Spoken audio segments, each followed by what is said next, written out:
યાર હવે છે ને મને શાંતિ જોઈએ છે, મને મંથલી ફિક્સ્ડ આવક જોઈએ છે. વિચારું છું કે એક પ્રોપર્ટી લઈ લઉં અને એને ભાડે ચડાવી લઉં. અરે એવું થોડી કરાય. તમે પ્રોપર્ટીમાં કરશો તો ચાલશે, બટ એનાથી બેટર ઓપ્શન છે એસડબ્લ્યુપી. એસડબ્લ્યુપી આ શું છે? Systematic withdrawal plan. તમને એસઆઈપી ખબર છે?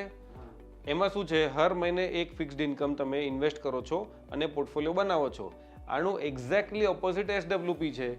તમે જેમ પ્રોપર્ટીમાં પૈસા ઇન્વેસ્ટ કરવાના હતા, એવી રીતના એક specific set of mutual fund છે, તમારે એમાં પૈસા ઇન્વેસ્ટ કરવાના અને પછી તમને હર મહિને fixed date, fixed amount automatically તમારા બેંક એકાઉન્ટમાં એટલા પૈસા આવી જશે. તો તમને ત્યાંથી જેટલું ભાડું આવતું હતું એટલું અહીંયાથી તમારે વિડ્રોલ લેવાનું.